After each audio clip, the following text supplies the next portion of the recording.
श्रीमान शर्मा जी कह रहे हैं, पार्टी का नाम लेके एक मिनट, कांग्रेस कह रही है कि हम सभी सनातनी हैं, हम सभी हिंदू हैं, हम सभी सनातन धर्म को मानने वाले हैं। तो मैं उनसे प्रश्न कर रही हूँ कि इतने सालों साल 23 वकीलों की फौज आपकी पार्टी ने किस लिए वहाँ सुप्रीम कोर्ट में लगाई थी? किस लिए लगाई थी? हाँ बोलिए, क्या कहना चाहेंगे आप?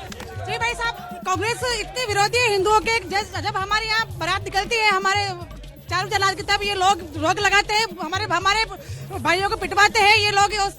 सलात इतनी विरोधी है, पूछो मत। इनके यहाँ की कांग्रेस की विधायक दिव्या मदेना जी वो खुद विधानसभा में बोल चुकी है कि मैं खुद एक विधायक होते सुरक्षित नहीं हूँ इस राज्य में। कांग्रेस के एक मंत्री ने ये बोला कि भाई ये तो मर्दों का प्रदेश है, बलात्कार होते रहते हैं।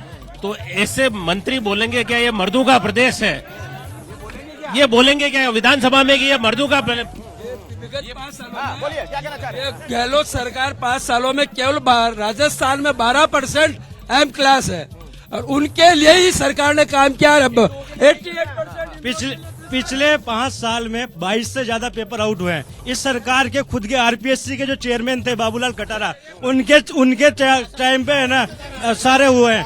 उसके अलावा एक कहावत हुई है यहाँ पे कि चाहे सासरा कैसा भी मिले ससुर मिले डोटासरा, पूरे परिवार को आरपीएससी में चेयरमैन में की तरीके से कलेक्टर आरवीआर सब कुछ बनाया। ये देखिए, एक नई कहावत ही आप लोगों ने ससुर को लेके बनवा दी है। पेपर लीक बहुत बड़ा मुद्दा है। क्यों पेपर लीक होता है? कहाँ है सरकार, कहाँ है प्रशासन? कोई भी व्यक्ति गलती करता है उसको सजा मिलती है, चाहे वो पेपर लीक का मामला हो चाहे अन्य मामला हो। हर चीज का कानून बना हुआ है। जो राजस्थान में कानून बनाया है वैसा कानून पूरे हिंदुस्तान में नहीं है। और जहाँ तक पेपर लीक की बात है, हमने तो उन लोगों को जेल में डाला। गुजरात में तो और आपके एमपी में तो आज भी फरार है। कौन कौन से घोटाले हुए हैं जो आपको पता है? गुजरात और एमपी में भी पेपर लीक के मामले हुए हैं, लेकिन कोई कार्रवाई उस तरीके से नहीं हुई जैसा गहलोत सरकार ने किया है। देखिए, मैं 2 बातें कहूंगा, मैं आपके 1 मिनट लूंगा। पहली बात तो जो मेरी अधूरी रह गई थी, राजस्थान विधानसभा पे पेपर लीक पे आता हूं। पहले मैं एक राजस्थान विधानसभा के अंदर यहाँ का राजेंद्र गुड्डा जो मंत्री है, वो ये कहता है कि सीता मैया इतनी सुंदर थी इसलिए उसके पीछे रावण भी पड़ा, राम भी पड़ा। उसको पार्टी से निष्कासित नहीं किया, लेकिन जब उसने लाल डायरी दिखा दी तो उसको पार्टी से निष्कासित कर दिया। है तुष्टीकरण की परिभाषा नहीं। पहली बात। दूसरी बात, पेपर लीक के मामले में राजेंद्र केसावत निलंबित हुआ। पेपर लीक का पैसा सेक्रेटरीट की अलमारियों में मिला, सेक्रेटरीट के सोना मिला। और गहलोत साहब हमेशा कहते कार्रवाई की, एक भ्रष्टाचार करते हैं, एक प्यादे को मार देते हैं। अच्छा, एक बात बताइए, आप लोग जरा मेरी बात सुनिए, ध्यान से सुनिए, नारे बाद में लगाइएगा। करप्शन चुनाव में यहाँ बड़ा मुद्दा है या नहीं है? जिन्हें लगता है कि है वो हाथ उठाइए। करप्शन मुद्दा है? किसको लगता है करप्शन मुद्दा है? अपनी बात कौन रखना चाहता है इस पर? हाँ बोलिए।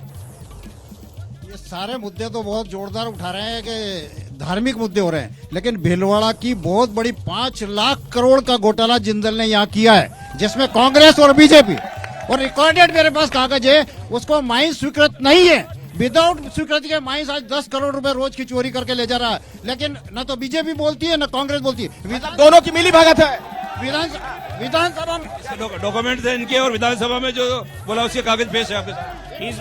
भीलवाड़ा की जनता जाग चुकी है। इस बार पार्टी को देख के वोटिंग नहीं होगी, ना कांग्रेस को वोट जाएगा ना बीजेपी को। हमारा वोट अशोक कोठारी को जाएगा। किस पार्टी से?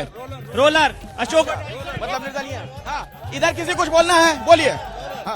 अशोक जी भाई साहब कोठारी साहब को ही वोट देंगे। अपनी बात रखिए। सवाल है जनता से, सवाल है नेताओं से पूछने के लिए। हाँ।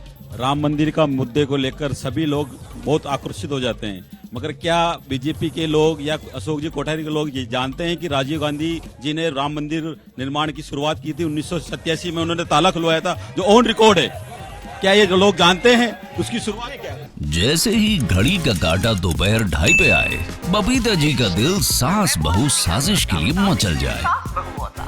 और ये है इनकी बहू, पूरे दिन ऑफिस की टेंशन हो जाए गॉन जब ये करें अपना फेवरेट शो फ्री टाइम पे ऑन।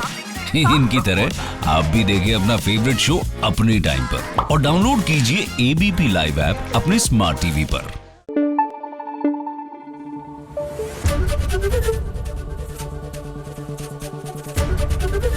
एबीपी न्यूज आपको रखे आगे।